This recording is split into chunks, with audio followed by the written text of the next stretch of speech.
खबरों में बने रहने के लिए बेल आइकन दबाएं और फर्स्ट इंडिया न्यूज को सब्सक्राइब कीजिए। नमस्कार, स्वागत है आपका बिग फाइट लाइव में। आपके साथ मैं हूं श्वेता मिश्रा। कोरोना का कहर जारी है। एक महामारी हर किसी पर भारी है। जो घरों में है वो महफूज है, जो घर से दूर है उनका सफर बदस्तूर जारी है। मजबूर मजदूरों का कारवां मीलों पैदल चल रहा है, नंगे पैर, खाली पेट, एक एक कदम पहाड़ साबित हो रहा है। लेकिन इस पर भी सियासत जारी है। यूपी सहित कई राज्य अपने प्रवासियों को ही अपने प्रदेश नहीं लौटने दे रहे हैं। आलम यह है, प्रवासियों की राह को आसान करने की हर कवायद किसी के हट के आगे दम तोड़ती नजर आ रही है। यूपी की सरहद से हजारों बसों का बेरंग लौट जाना परेशान करता है। साथ ही खड़े करता है सवाल कि आखिर क्यों किसी की बेबसी पर सियासी रंग फीका नहीं होता, क्यों गरीबों की लाचारी से राजनीति अछूती नहीं रहती, क्यों घर जाने की जद्दोजहद को और मुश्किल कर देते हैं सियासतदान। और सबसे बड़ा सवाल, मेरी बस तुम्हारी बस के चक्कर में मजदूर क्यों हो जाते हैं बेबस।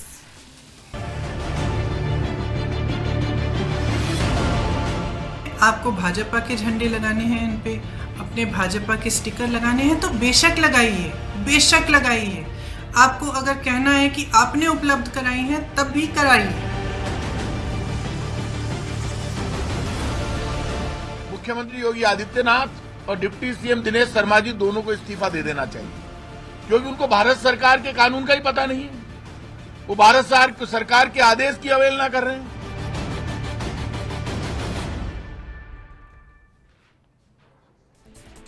वडोदरा के मुखिया अशोक गहलोत प्रवासियों के लिए फ्री बस चलाकर मिसाल पेश करते हैं, लेकिन दूसरे राज्य की सरहद पर सियासत का हद से गुजर जाता है। 4 दिनों तक बसें सीमा पर खड़ी रहती हैं, लेकिन प्रवासियों की बेबसी देखिए, अपने घर की दहलीज तक नसीब नहीं होती। यानी मदद का हाथ भी हट के सामने हो गया बेबस। क्यों सियासी हथकंडा बन गई है बस? घर वापसी पर किसने लगाए ब्रेक? और सबसे बड़ा सवाल कि मजदूरों की मजबूरी पर आखिर क्यों हो रही है सियासत। बिग फाइट में बहस आज इसी अहम मुद्दे पर हमारे साथ जुड़े बेहद खास मेहमान। चलिए उनसे रूबरू करा दें आपको। पूर्व मंत्री अरुण चतुर्वेदी जी हमारे साथ हैं, आम आदमी पार्टी नेता देवेंद्र शास्त्री जी हैं और साथ ही वामदल नेता भंवर सिंह शेखावत जी भी हमारे साथ हैं। आप सभी का बहुत स्वागत है बिग फाइट लाइव में। अरुण चतुर्वेदी जी, शुरुआत आपसे ही करते हैं सर। सत्ता पक्ष हो या विपक्ष, राज्य में सरकार हो या केंद्र की सरकार, हर कोई चिंतित था अरुण जी इन मजदूरों की मजबूरी को देखते हुए, पैदल चलते लोगों को देखते हुए। कितने लोगों की मौत हो गई हादसे में सिर्फ इस वजह से कि वो घर जाना चाहते थे। लेकिन अब इसी को लेकर सियासत भी चरम पर है। भरतपुर में जैसे हमने देखा, भरतपुर से आप भी हैं, इस स्थिति पर किसकी लापरवाही मानते हैं, किसकी हट आप यहां पर मानते हैं? क्यों यहां पर यूपी सरकार ने परमिशन नहीं दी?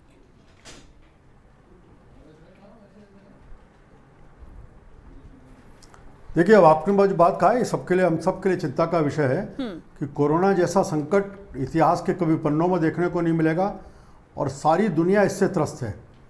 इस समय केंद्र, राज्य, व्यक्ति, समाज, पार्टी सबको मिलकर के एकजुट होकर के इससे लड़ाई लड़ने का समय है। और पिछले कुछ समय में केंद्र की सरकार ने, प्रधानमंत्री ने खुद इस बात का इनिशिएटिव लेते हुए बार बार इस बात को कहा कि सब मिलजुल करके इसको लड़ाई करें। इसका केवल कहा ही नहीं बल्कि अपने आचरण के साथ भी उन्होंने प्रकट करने की कोशिश की, सब बातचीत करके समन्वय निकालने की बात। दुर्भाग्य है कि पिछले कुछ समय से, बात सही है कि जिस प्रकार से प्रवासी मजदूरों का पलायन जाने का क्रम चल रहा है और उस पलायन के दौरान में जो इस प्रकार की फोटो दृश्य बन रहे हैं वो हृदय विदारक हैं, दुखदायी हैं, कष्टप्रद हैं जी। इस तरह की चीज़ नहीं होनी चाहिए थी। इसलिए प्रधानमंत्री ने बार बार कहा कि हर राज्य इसकी चिंता करे और चिंता करके अपने राज्य के प्रवासियों को वो अपने घर तक पहुँच जाएँ, इसकी चिंता करने का काम है, वो करते रहें इस बात को। उसी को देखते हुए ये पहली बात राजस्थान की सरकार की बात मैं करूंगा। राजस्थान की सरकार ने पहले कहा कि प्रवासियों को जाने की अनुमति दें। हमारी 4000 बसेस खड़ी हैं और हम 4 बसेस को ले जाने को तैयार हैं। जब केंद्र ने प्रवासियों को जाने की अनुमति दे दी तो 4000 में से 4 बस भी नहीं निकली। और जब उन्होंने कहा कि उसके बाद उन्होंने कहा कि नहीं, आप ट्रेन की अनुमति दीजिए। जब केंद्र ने ट्रेन की अनुमति दे दी, उसी समय जब उत्तर प्रदेश की सरकार 487 बस ट्रेन मांग सकती है, बिहार की सरकार 254 ट्रेन मांग सकती है, वहाँ राजस्थान की सरकार केवल 22 ट्रेनों को चलाने की अनुमति देती है। ये स्पष्ट रूप से राज्य के श्रमिकों को पूरी तरह से हम कहीं कष्ट देने का काम, उनको घर पहुंचने की जो सुविधा आपको राज्य को देनी चाहिए थी वो प्रदान नहीं कर पाए। ये दुर्भाग्यपूर्ण है कि इस विषय के ऊपर राजनीति खड़ा करने का काम हुआ जब उत्तर प्रदेश ने अपने यहाँ के लिए पर्याप्त मात्रा में ट्रेन दी और आगे भी ट्रेनों का काम करने की बात चल रही है। उत्तर प्रदेश ने अपने प्रत्येक एसडीएम को बस देने का काम किया। कहीं भी कोई अगर प्रवासी यहाँ पर क्या हुआ, भरतपुर बॉर्डर पर क्या हुआ? अरुण जी, चलिए इस पूरी बातों से सहमत है। आपने अभी तक जो भी कहा, चलिए सबसे सहमति रखते हैं। आपने कहा, सवाल भी उठाया, की बसों का आप नंबर देते हो। हाँ। अरुण जी, लेकिन ये जो भरतपुर बॉर्डर पर हुआ वो इंतजार करते रहे, वहां से कोई बातचीत के लिए नहीं आया और उसके बाद अलग अलग रीजन दिए जा रहे हैं, वजह कही जा रही है इस वजह से यहाँ पर बातचीत नहीं हुई। आप अगर पूरी बात कर जी आप पूरी बात कहने दें तो मैं पूरी बात करूं। अरुण जी, इस तरह से दूसरे हम गेस्ट के पास जाएंगे, हमसे टू द पॉइंट बात कर सकते हैं। बिल्कुल आपने सही कहा। राजस्थान से जो लोग निकल करके गए, ठीक है जी सर। देखिए बिना केवल चर्चा के लिए चर्चा मैं नहीं कर सकता, जब तक हम पूरे बैकग्राउंड के साथ चर्चा नहीं करेंगे विषय पूरा नहीं होगा पूरा निकल करके। अपन जब तक राजनीति की बात कर रहे हैं तो राजनीति अरुण जी बिल्कुल चलिए ठीक है। आपने 1000 बसेस की बात करते हो, राजस्थान सरकार बॉर्डर पर भेज रही है कांग्रेस के नेता के कहने के आधार पर, आपकी कांग्रेस के नेता के आधार पर भेज रही है 1000 बसेस।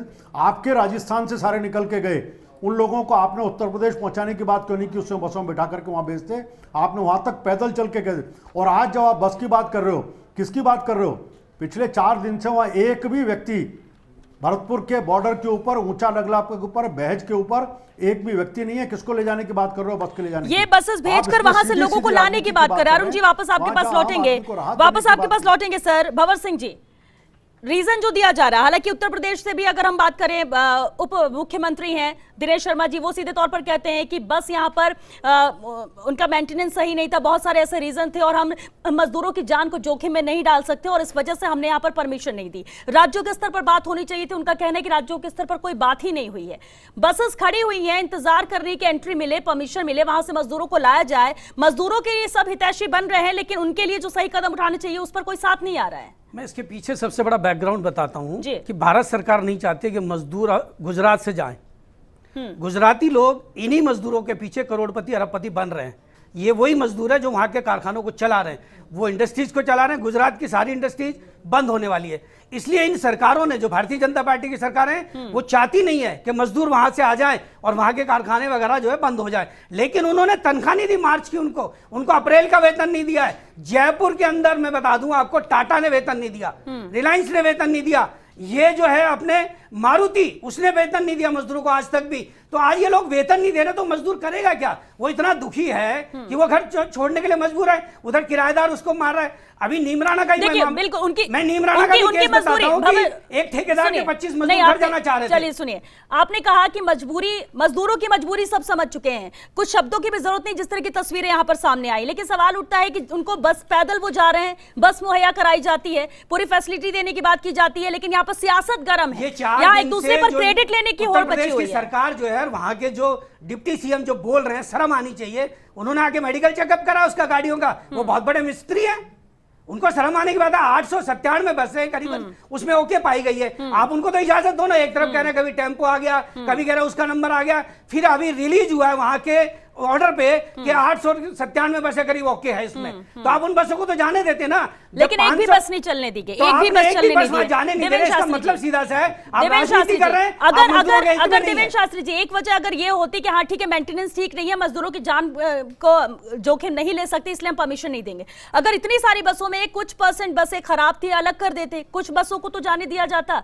किसी को भी परमिशन नहीं मिली, एक बस नहीं जा पाई, एक मजदूर वहां से नहीं आ पाया। सियासत तो है ये क्रेडिट, बिल्कुल, लेकिन क्रेडिट लेने वाली बात है, क्रेडिट लेने वाली बात है ये। देवेंद्र जी देखिए, ये जो पूरा एपिसोड है बसेस का, प्रियंका गांधी का ऑफर करना और उसके बाद जिस तरीके से यूपी सरकार ने इसको हैंडल किया है, वो यूपी सरकार ही नहीं, योगी जी के पूरे चरित्र को एक्सपोज करता है कि वो दरअसल इस तरह से 2 पार्ट के बीच में फंसे हुए हैं। उन्होंने शुरुआत की थी, जो मोदी जी और शाह साहब चाहते थे कि मजदूर जो है फैक्ट्रीज से वापस न लौटें, लेकिन सबसे पहले पहल उन्होंने की और उन्होंने कहा कि भाड़ में जाए आपकी राजनीति, मैं अपने कामगारों को बुलाऊंगा, और उन्होंने उनके अवहेलना करके और कामगारों को बुलाया। लेकिन जैसे ही विपक्ष सामने आया, योगी जी की पूरी जो कामगारों और लेबर्स के प्रति जो सहानुभूति थी वो साफ हो गई और वो एक्सपोज हो गए। इस पूरी कहानी के अंदर देखिए, अगर कोई टेक्निकली अनफिट भी आप बस को डिक्लेयर करना चाहते हैं, इस मौके पर देखिए ये सारी कहानियां गढ़ना इस इमरजेंसी में तो एकदम मैं कहता हूं कि अमानवीय है। और लेकिन अगर मान लीजिए कि आप फिजिकल फिटनेस भी देखना चाहते हैं गाड़ी की, तो आप उनको साइड कर दीजिए, उसके ऊपर आप जुर्माना लगा दीजिए, उसको आप जो है इस्तेमाल मत करिए, लेकिन जो अवेलेबल है उस साधन को आपको इमीडिएटली इस्तेमाल करना चाहिए था। और ये नहीं हुआ। फिटनेस नहीं है तो कुछ होंगे सर, कुछ मैं होंगे। समझता अगर हूं, नियत साफ होगी और आप मदद करना चाहोगे तो आप रास्ता निकालोगे, जो कि यहाँ पर नहीं निकाला गया है। मैं समझता हूं कि देखिए इसमें कांग्रेस की भी राजनीति है। कांग्रेस एक्सपोज करना चाहती थी भारतीय जनता पार्टी को और उसने सफलतापूर्वक कर दिया। चलिए, अब हमारे साथ खुद कांग्रेस विधायक जोगिंदर सिंह अवाना जी जुड़ गए हैं, जो कि भरतपुर में ही लगातार मौजूद रहे। जोगिंदर सिंह जी, सवाल बीजेपी कांग्रेस पर ही उठा रही है, कह रही मंशा यहां पर ठीक नहीं थी और एक भी बस वहां पर नहीं, लंबी सूची दे दी गई है, कहीं फिटनेस नहीं है और ऐसे में हम परमिशन कैसे दे सकते हैं। 4 बजे तक इंतजार किया गया, उसके बाद वापस बसों को रवाना कर दिया गया। वो मजदूर जो टकटकी लगाए देख रहा था इस उम्मीद से कि बसें आएंगी, वो वापस अपने घर जाएंगी, कोशिशें सरकार कर रही है, लेकिन सिर्फ एक परमिशन ना मिलने की वजह से वापस सभी बसें चली गई। अब इसे सियासत और राजनीति नहीं कहेंगे, क्रेडिट लेने की होड़ नहीं कहेंगे, तो और क्या कहेंगे जोगिंदर सिंह जी?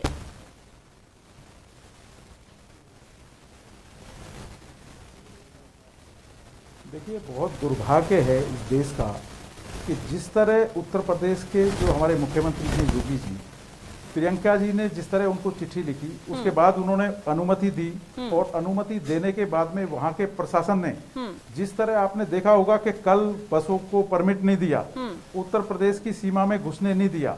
इससे बड़ा दुर्भाग्य कोई हो नहीं सकता कि प्रॉपर लिस्ट हमारा जो जिला प्रशासन है भरतपुर का, उन्होंने प्रॉपर लिस्ट उन बसों की दी। और श्वेता जी, जैसा आपने बताया कि उत्तर प्रदेश के भारतीय जनता पार्टी के लोगों ने कहा कि वहां पे बसें नहीं थी, 520 बसें वहां पे थी और 32 घंटे रही। 1 घंटा, 2 घंटा, 3 घंटा, 4 घंटा नहीं, 32 घंटे तक रही। और आज भी शाम को 6 बजे वहां से बस यू टर्न लिया है। और मैं एक बात साफ कहना चाहता हूं कि एक तरफ आप पूरे विश्व में जिस तरह कोरोना की महामारी आ रही है, हमारे भारत में आ रही है, पूरे प्रदेश राजस्थान में सभी जगह आ रही है, एक तरफ आप हमदर्द बन रहे हैं, आप सेवा करना चाहते हैं, दूसरी तरफ अगर हमारी पार्टी की नेता प्रियंका गांधी जी अगर बसों के माध्यम से मजदूर वर्ग के लोगों को गांवों में पहुंचाने के लिए आपको चिट्ठी लिखती हैं, तो पहली बात तो चिट्ठी का जवाब आप लेट देते हैं, दूसरी बात आप उनको परमिट नहीं करते बसों को उत्तर प्रदेश के अंदर। ठीक है, बड़ा दुर्भाग्य अवाना जी, जोगिंदर सिंह जी, जोगिंदर सिंह जी, एक अगर वजह की बात की जाए, एक वजह की अगर बात की जाए, वो वजह क्या आप मानेंगे कि ये परमिशन नहीं दी गई है, वापस बसों को रवाना किया गया? एक वजह। देखिए श्वेता जी, एक वजह मैं बता देता हूं, ये तो जग जाहिर है, सबको पता है कि इनको कहीं ना कहीं ये लगा कि इस पूरे मामले में क्रेडिट कहीं प्रियंका गांधी जी ना ले जाएं, चलिए, यानी वही बात, केवल एक वजह ये। चलिए ठीक है, क्योंकि अरुण जी हमारे साथ लगातार बने हुए हैं। अरुण जी भी अपनी बात उन्होंने रखी कि पूरा प्रोसेस क्या हुआ, पूरी प्रक्रिया क्या हुआ। अरुण जी, आपने सुना जोगिंदर सिंह को, एक वजह की बात की जाती है, उनका कहना है कि क्रेडिट कहीं प्रियंका गांधी वाड्रा को न चला जाए, इसलिए ये सब कुछ किया गया।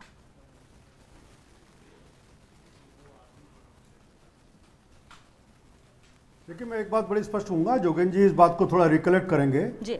देश में जब ट्रेन चलाने की बात आई तो ट्रेन में उन्होंने कहा कि केंद्र ने 85% दिए, 15% राज्य सरकारों को देने थे, और हर राज्य सरकार ने बड़ी सहजता के साथ, चाहे उत्तर प्रदेश होगा, बिहार होगा, चाहे अपने मध्य प्रदेश होगा, सबने देने का काम किया। उसके बाद भी कांग्रेस ने एक राजनीति की कि जो अगर सरकार नहीं देगी तो उनके पैसे हम देने का काम करेंगे।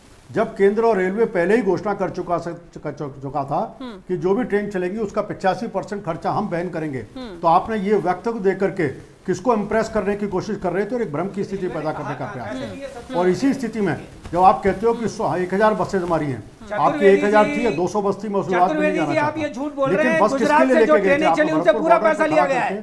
कौन सा आप क्या बात कर रहे हो? 85% तो जब सोनिया गांधी ने लेटर लिखा उसके बाद में कहा कि 85 हम देंगे, 15 जो वो देंगे। आपने कहा गुजरात से जो ट्रेनें लगी सबसे किराया लिया गया पूरा का पूरा। ठीक है, अपना वक्तव्य, ठीक है, 1 मिनट। अरुण जी, जोर से बोलना मुझे भी आता है, बहस करनी है तो बहस करिए, जोर से मत बोलिए। अरुण जी, ये भंवर सिंह जी कह रहे थे, अरुण जी भंवर सिंह जी कह रहे हैं, जो आप 85% की बात कर रहे हैं, रेलवे ने पूरा पैसा लिया। बोल ही नहीं रहा, मैं तो भंवर सिंह जी को भी जानकारी बात को कह रहे हैं उसका जवाब दे रहा हूं। ठीक है, चलिए एक मिनट सर, ठीक है, चलिए अरुण जी जवाब भी दे रहे हैं। बाबर जी एक मिनट, बाबर सिंह जी एक मिनट। 85% रेलवे करेगा और 15% राज्य सरकारों को बैन करना पड़ेगा। अगर भंवर सिंह जी को जानकारी नहीं है तो जानकारी सर हम ट्रेन को छोड़ते हैं, सर ट्रेन को छोड़ते हैं, सर हम बस पर आते हैं। बात बस की हो रही है, बस की वजह से मजबूर बेबस है यहाँ पर मजदूर।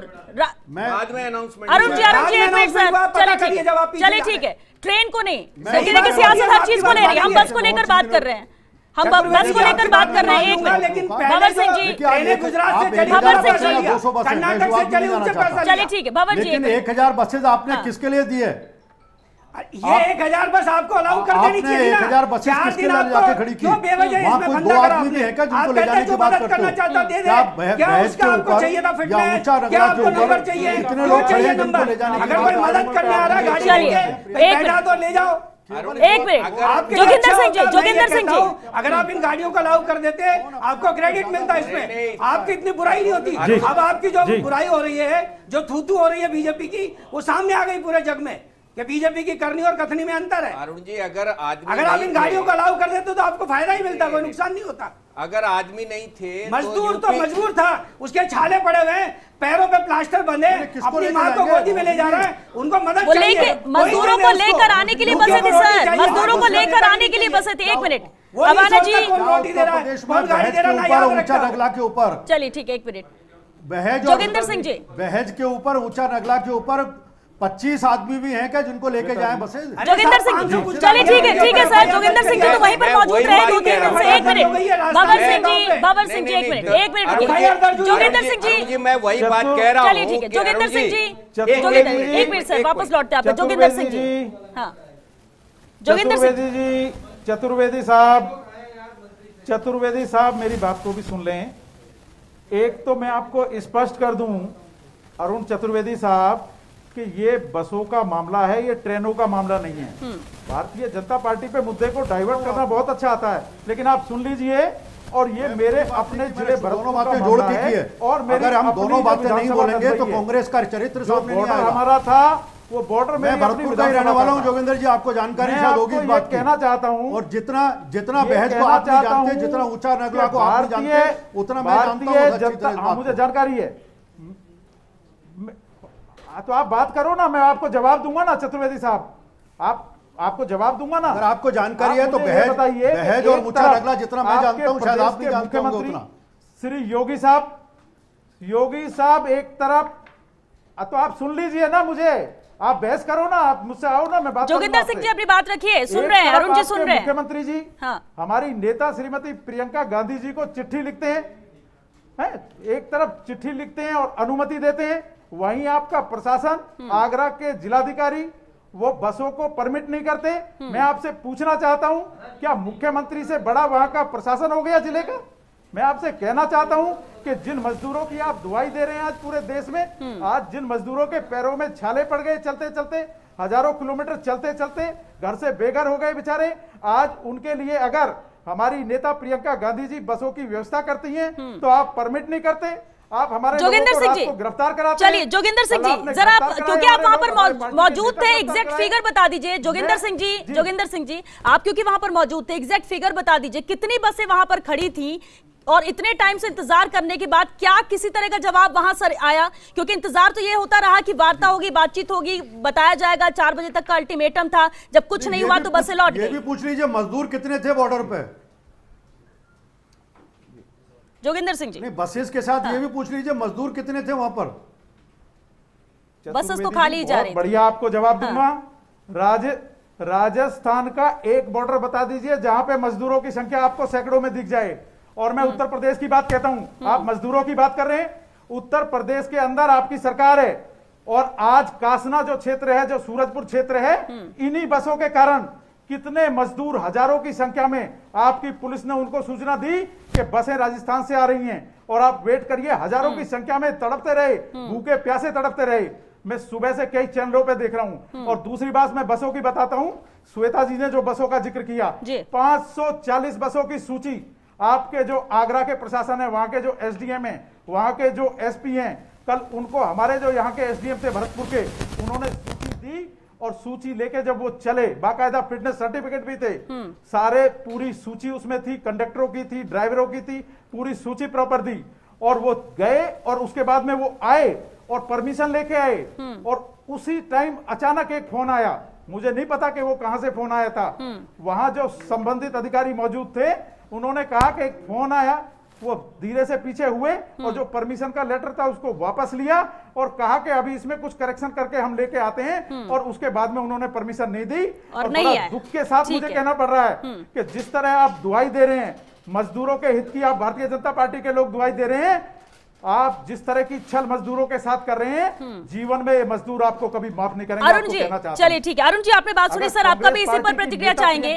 जिस तरह से जोगिंदर सिंह जी का कहना है कि परमिशन लेकर आते हैं, फिर एक फोन आता है, इसके बाद उनके कदम पीछे हो जाते हैं, वापस वो चले जाते हैं, दोबारा ना परमिशन आती है, ना कोई अधिकारी आता है, इंतजार खत्म होता है और बसें रवाना हो जाती है वापस। अरुण जी, पहले परमिशन होती है, फोन आने के बाद वापस परमिशन ले ली जाती है कि इसमें करेक्शन होगा। देखिए श्वेता जी, जी अरुण जी, श्वेता जी, अगर कांग्रेस की इस विषय पर राजनीति समझनी होगी तो आपको क्युमुलेटिव रूप से देखना पड़ेगा।